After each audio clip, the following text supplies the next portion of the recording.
So as I am watching the San Francisco 49ers upset the Dallas Cowboys yesterday, the thought kind of popped into my head. So Jimmy Garoppolo is 33-14. 33-14 as a starter. And the 49ers looked at him last year and said, he's okay, but you know what? We really, if we're going to be what we want to be, which is Super Bowl champs, we need better. So they went out and they gave up 2 first-round picks and a third-round pick to move up 6 spots to take a quarterback, 3rd overall in Trey Lance. And then they didn't play Trey Lance at all. They played Jimmy Garoppolo, who goes out and has been banged up some of the year, but he wins a playoff game for him. The bottom line is you never give up looking for an upgrade at quarterback.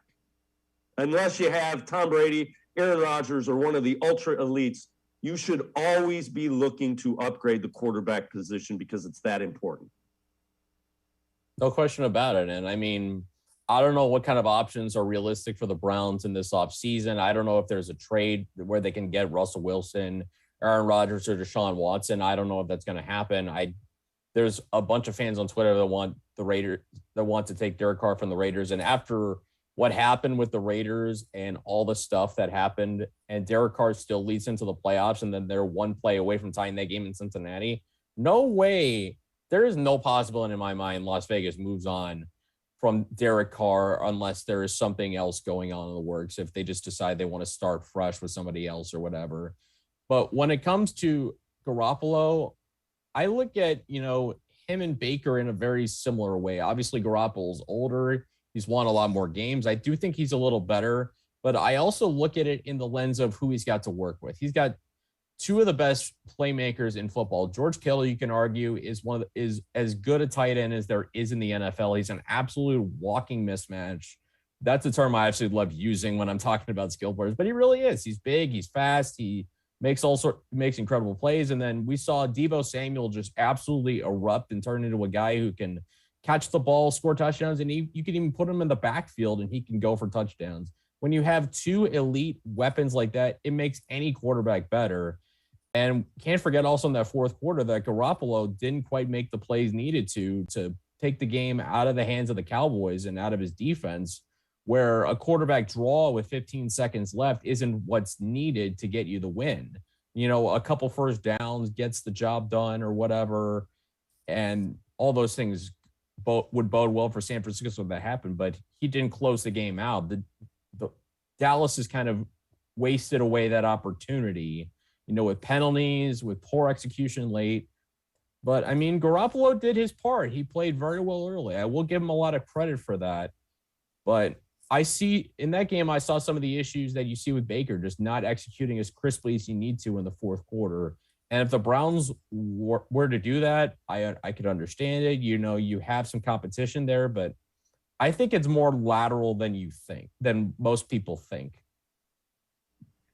Yeah, I don't think it's a huge upgrade. And initially, I was not somebody that was into Jimmy Garoppolo. That would have been a guy I would have passed on. The more I watch him play in the playoffs, though, he seems to have the ability to make plays. The one thing we keep saying about Baker Mayfield is, when's he going to lead a 4th quarter comeback? When's he going to – well, Jimmy Garoppolo's doing that. Derek Carr's doing that. So I guess what I'm looking at is I am intrigued by quarterbacks that can do it in the 4th quarter. And so far, Baker Mayfield hasn't been able to do that. I'm not saying you move on from him, but there are things that you need to see from him late in games. If you're going to be a playoff team, he's got to lead, ball in his hand late in the game. He's got to go win the game, and he hadn't been able to do that.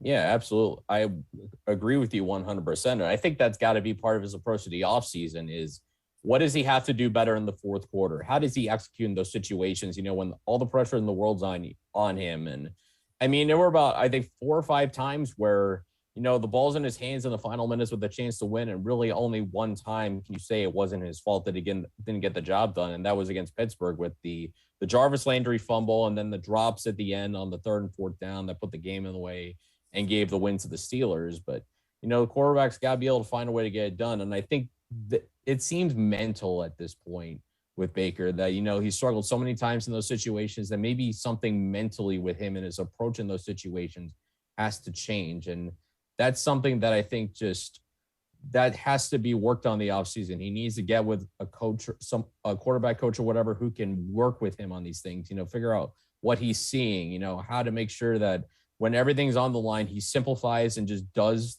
the right, simple things to get the job done, to move the football, keep the chains moving.